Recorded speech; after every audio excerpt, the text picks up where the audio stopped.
Friends, நான் Jhansi நான் சில மாதங்களா டயட்ல இருந்து வெயிட் லாஸ் பண்ணிட்டு இருக்கேன். ஸோ நான் ஃபாலோ பண்ற டிப்ஸ், ட்ரிக்ஸ், ரெசிபிஸ் அதெல்லாம் தான் வாரம் ஒரு வீடியோவா Jhansiல போட்டுட்டு இருக்கேன். ஃபர்ஸ்ட் டைம் பார்க்குறவங்க சப்ஸ்கிரைப் பண்ணிக்கோங்க, ஃபாலோ பண்ணிக்கோங்க. ஆக்சுவலாக நான் என்ன மாதிரியான டயட்ல இருக்கேன் அப்படின்னா, கலோரி கம்மியான ஃபுட்ஸ் எடுத்து அது மூலமா எக்ஸஸா இருக்கிற பாடி கலோரிஸை பர்ன் பண்றது. ஸோ இப்போ நம்ம பார்க்க போறது என்னன்னா, ஒரு சொட்டு எண்ணெய் கூட இல்லாம எப்படி மீன் பொரிக்கிறது அப்படிங்கறதான். பொதுவா ஏர் ஃப்ரையர் இருக்கிறவங்க ஏர் ஃப்ரையர்ல வச்சு எடுத்துக்கலாம். எங்க வீட்டில் ஏர் ஃப்ரையர் இருக்குது. ஸோ நான் ஏர் ஃப்ரையர்ல பொரிச்சு எடுத்துக்குவேன். ஆனா ஏர் ஃப்ரையர் இல்லாதவங்க எப்படி ஒரு சொட்டு எண்ணெய் கூட இல்லாம மீன் பொரிக்கிறது? சாதாரண அடுப்புலயே நம்ம அதை செய்யலாங்க. அதை தான் நான் இப்போ காட்ட போறேன். அது ஃபிஷ்ஷுக்கு மட்டும் இல்லைங்க, சிக்கன் அதே மாதிரி ஆம்லெட் கூட நம்ம அதே மெத்தட்ல போடலாம். வாங்க இப்போ நம்ம கான்செப்ட் குள்ள போகலாம். இப்போ நான் தோசை தவா எடுத்து வச்சிருக்கேன். நான்ஸ்டிக் தான் வேணும் அப்படின்னு கிடையாது. இரும்பு அல்லது வேற எந்த தோசை தவா இருந்தால் கூட நம்ம இந்த மாதிரி செஞ்சுக்கலாம். ஆனால் கொஞ்சம் அடி கனமான பாத்திரம் அந்த மாதிரி இருக்கிறத நம்ம யூஸ் பண்ணிக்கணும். இப்போ ஃபிஷ் நான் இதில் வச்சுருக்கேன்.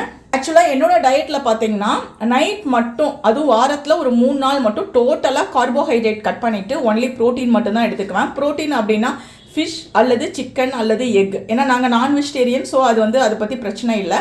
இந்த மாதிரி நான் நைட் எடுக்கும்போது எனக்கு நல்லாவே ஃபாஸ்ட்டாக வெயிட் லாஸ் ஆகுது. வாரத்தில் ஒரு 3 நாள் மட்டும் இப்படி எடுத்துக்குவேன். மற்ற நாள்லாம் சப்பாத்தி, ப்ரெட்டு இந்த மாதிரி லேஸாக எடுத்துக்குவேன். இப்போ இதில் மீன் போட்டு நான் ஒரு 2 நாள் அல்லது 3 நாளைக்கு ஃப்ரீசரில் ஸ்டோர் பண்ணுவேன். அப்படி ஸ்டோர் பண்ணும்போது நான் எப்படி ஸ்டோர் பண்ணுவேன்னா, பேக்கிங் ஷீட் இருக்குது பாருங்கள், அதை இப்படி லேயர் பை லேயராக போட்டு ஒரு லேயர் ஃபிஷ் வைக்கிறது, அதுக்கு மேலே பேக்கிங் ஷீட் வைக்கிறது, அதுக்கு மேலே ஃபிஷ் வைக்கிறது, அதுக்கு மேலே அப்படி வைக்கும்போது நம்ம எனக்கு மட்டும் ஒரு 4 பீஸ் வேணும் அப்படின்னா நான் எல்லாத்தையும் உருக வச்சுட்டு இருக்க தேவையில்லை. ஈஸியாக தூக்குனாலே அப்படியே வந்துடும். என்னதான் செட் ஆனாலும் அப்படியே பாறை மாதிரி இரும்பு மாதிரிலாம் போய் பிடிச்சிக்காது. அப்படியே ஜஸ்ட் எடுத்தோன்னா அந்த ஒரு லேயர் அழகாக கலந்து வந்துடும். ஏன்னா இந்த பேக்கிங் ஷீட் போட்டிருக்கறனால அந்த மாதிரி நமக்கு வரும். இந்த ஷீட் ரொம்ப ரொம்ப காஸ்ட் கம்மி தாங்க. ஒரு 150-200 உள்ளதான் இருக்கும். வாங்கி வச்சுக்கிட்டோம் அப்படின்னா நமக்கு 1 இயருக்கு மேலேயே வரும். நான் அமேசானில் தான் வாங்கினேன். அந்த லிங்க் உங்களுக்கு டிஸ்கிரிப்ஷனில் கொடுக்குறேன். இப்போ நான் ஒரு 2 பீஸ் மீன் மட்டும் உங்களுக்கு பொரிச்சு காட்டுறேன். இப்போ ஸ்டவ் ஆன் பண்ணிக்கலாம். கொஞ்சமாக இந்த பேக்கிங் ஷீட் எடுத்துக்கிறேன். இதை நம்ம 2ஆக மடக்கி அப்படியே சென்டரில் கட் பண்ணிக்கலாம். இப்போ நான் ஸ்டவ்வை லோ ஃப்ளேமில் வச்சுக்கிறேன். வச்சுட்டு இது மேலே இந்த பேக்கிங் ஷீட் வைக்கிறேன். இதே பர்பஸ்க்கு நீங்கள் பேக்கிங் ஷீட்டுக்கு பதில் வாழை இலை இருந்ததுன்னா அதையும் யூஸ் பண்ணலாம். வாழை இலை எல்லா வீட்லேயும் எல்லா டைமும் இருக்காது. அதனால பேக்கிங் ஷீட்டாக இருந்தால் நம்ம வாங்கி ஸ்டோர் பண்ணிக்கலாம். எல்லாரும் யூஸ் பண்ணுற மாதிரி இருக்கணும் அப்படிங்கிறதுனால தான் பேக்கிங் ஷீட்டில் செஞ்சு காமிக்கிறேன். ஸோ இப்போ நான் இது மேலே 2 பீஸ் ஃபிஷ் வச்சுட்டேன். இப்போ இதை மூடிக்கலாம். ஒரு 5 மினிட் அப்படியே சிம்மிலே இருக்கட்டும். ஆயில் இல்லாமல் ஃப்ரை பண்ணிங்க அப்படின்னு சொன்னால் கூட யாருனாலையும் நம்ப முடியாதுங்க. அந்த அளவுக்கு சூப்பர் டேஸ்ட்டாக இருக்கும். அதுக்கு பின்னால் ஒரு சின்ன சீக்ரெட் இருக்குது. இப்போ 5 மினிட் ஆயிடுச்சு. ஓப்பன் பண்ணிக்கலாம். இன்னொரு பேப்பரை மேலே வச்சுக்கலாம். ஆக்சுவலாக நம்ம டோட்டல் சர்ஃபேஸுக்கும் வேணும் அப்படின்னா பெரிய சைஸில் நம்ம கட் பண்ணிக்கணும். நமக்கு இப்போ 2 பீஸ் மட்டும் டெமோக்காக தான் பார்க்குறோம். அதனால் இந்த மாதிரி சின்னதாக நான் கட் பண்ணி எடுத்திருக்கேன். இப்போ இதை அப்படியே நம்ம டில்ட் பண்ணி போட்டுக்கலாம். டில்ட் பண்ணி போட்டுட்டு நம்ம கொஞ்ச நேரம் மறுபடியும் மூடி வச்சிடலாம். இப்போ ஒரு 3 மினிட்ஸ் இருந்தால் போதும்.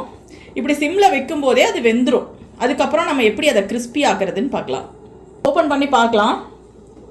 அது என்ன சீக்ரெட் அப்படின்னா, பொதுவாக ஃபிஷ்ஷாக இருக்கட்டும், சிக்கனாக இருக்கட்டும், அதிலே ஒரு கொழுப்பு இருக்கும், ஆயில் மாதிரி. அது உருகும். இப்போ ஓப்பன் பண்ணி பார்த்தோம் அப்படின்னா அந்த ஆயில் நமக்கு நிற்கும் பாருங்கள். தெரியுதா? இதில் ஒட்டியிருக்கு பார்த்தீங்களா ஆயில் மாதிரி. இந்த ஆயில் என்ன ஆயில் அப்படின்னா நமக்கு ஃபிஷ்ஷில் இருந்து உருகி வந்த ஆயில். இது பாருங்கள், தண்ணி கிடையாது, ஆயில். ஸோ இந்த பீஸ்லேயும் பாருங்கள் கண்டிப்பாக உருகி வரும். ஸோ இப்போ ஆயில் வெளியே வந்துருச்சு. அந்த ஆயிலை வச்சு தான் நம்ம கிறிஸ்பி ஆக்குறோம்.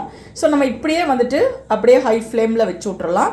ஓப்பனில் வச்சு விட்டோம் அப்படின்னா கிறிஸ்பி ஆகிடும். வீடியோவை ஃபுல்லாக வாட்ச் பண்ணுங்கள். இதை முடிச்சுட்டு நான் இந்த பேப்பர் வச்சு எப்படி எண்ணெய் இல்லாமல் ஆம்லெட் போடுறது அப்படிங்கிறதும் கண்டிப்பாக காட்டுறேன். ஒரு 2-3 மினிட்ஸ் கழித்து இது நம்ம அப்படியே டர்ன் பண்ணி போட்டுக்கலாம். பாருங்க இப்போ கொஞ்சம் லைட்டாக புகை வருது, ஏன்னா நம்ம வந்து ஹை ஃப்ளேமில் வச்சுருக்கோம். ப்ராசஸை முடிச்சுட்டு ஒட்டுதா இல்லை ஒட்டாமல் வந்திருக்கா அப்படிங்கிறதையும் நான் உங்களுக்கு உரிச்சு காட்டுறேன். எந்த அளவுக்கு கிறிஸ்பியாக வந்திருக்கா அப்படிங்கிறதையும் கண்டிப்பாக காட்டுறேன். வாழை இலையை செஞ்சாலும் சரி, நம்ம வந்து பேக்கிங் ஷீட் வச்சு செஞ்சாலும் சரி, ஃபைனல் ப்ராசஸ் அப்போ கண்டிப்பாக அது வந்து பிளாக் கலரில் மாறும். காரணம் என்னென்னா அதுலேருந்து வர ஆயில் வந்து ரொம்ப ஹை ஹீட் வந்து ப்ரொடியூஸ் பண்ணும். ஸோ அதனால அந்த ஹை ஹீட் காரணமாக பிளாக் கலரில் மாறும். இவ்வளோ நேரமாக நமக்கு ஹை ஹீட் வந்திருக்காது. பட் இப்போ வந்து ஆயிலோடு சேரும்போது கண்டிப்பாக வந்து ஹீட் அதிகமாகும். இப்போ ஒரு டைம் டர்ன் பண்ணி போட்டு எடுத்தால் நமக்கு ஒர்க் முடிஞ்சுது. இப்போ பாருங்கள் இந்த மாதிரி இருக்கா, இந்த மாதிரி தான் வாழை இலையாக இருந்தாலும் உங்களுக்கு இருக்கும். இப்போ நம்ம இதை அப்படியே வந்து பிளேட்டுக்கு ட்ரான்ஸ்ஃபர் பண்ணிக்கலாம். காட்டுறேன் நான் உங்களுக்கு ஓப்பன் பண்ணி எப்படி இருக்குன்னு.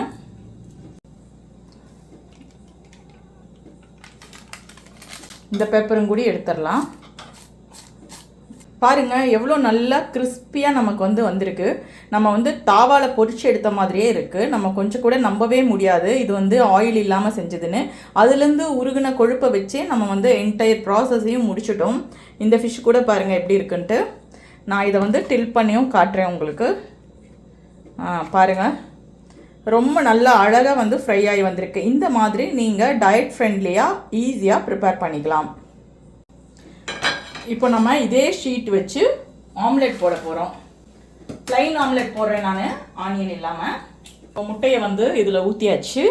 இதை நம்ம நல்லா பீட் பண்ணிக்கலாம். இப்போ இது மேலே இந்த பேப்பரை வச்சுக்கிறேன். அடுப்பை நான் இப்போ லோ ஃப்ளேமில் தான் வச்சுருக்கேன்.